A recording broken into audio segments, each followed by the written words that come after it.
ہم تمہارے ہو کے کس کے پاس جائیں، صدقہ شہزادوں کا رحمت کیجئے۔ خانہ کعبہ کو اللہ کا گھر کیوں کہتے ہیں؟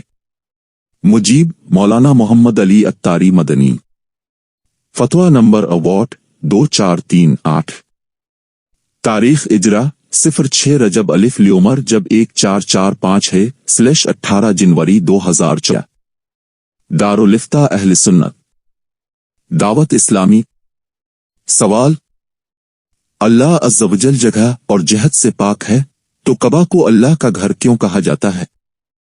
کعبہ شریف اور اسی طرح مساجد کو بیت اللہ یعنی اللہ کا گھر کہنے کی وجہ یہ نہیں کہ معیاز اللہ وہ جگہیں اللہ عز و جل کا مکان ہے اور اللہ عز و جل وہاں پر رہتا ہے۔ اسلامی عقیدے کے مطابق اللہ تعالی جسم و جسمانیت، مکان و زمان وغیرہ تمام حوادث، تمام اشیاء جو پہلے نہیں تھی پھر پیدا ہوئی ان سے پاک ہے، وہ تو ہمیشہ سے ہے، ہمیشہ رہے گا، لہٰذا اس کے لیے مکان ثابت کرنا کفر ہے۔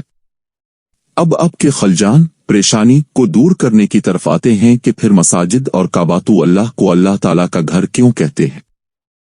تو اس کا جواب یہ ہے کہ یہ اضافاً شرف کہلاتی ہے، یعنی کعبہ شریف اور مساجد کے مقام و مرتبہ کو ظاہر کرنے کے لیے خاص طور پر اللہ تعالیٰ کی طرف نسبت ہوتی ہے، اور یہ بلا شبہ جائز ہے۔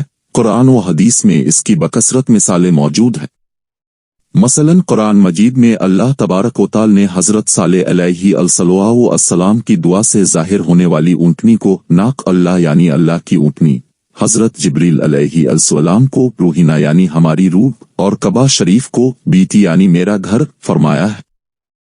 اسی طرح احادیث طیبہ میں تمام مساجد کو بیت اللہ یعنی اللہ عز و جل کے گھر فرمایا۔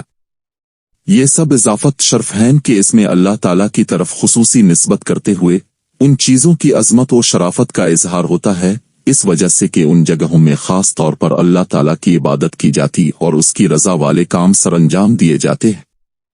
لہذا کعبہ شریف اور مساجد کو تعظیم و تکریم کے پیش نظر اللہ کا گھر کہنا جائز ہے، اس میں کسی قسم کا کوئی حرج نہیں۔ واللہ علم عز و جل و رسالہ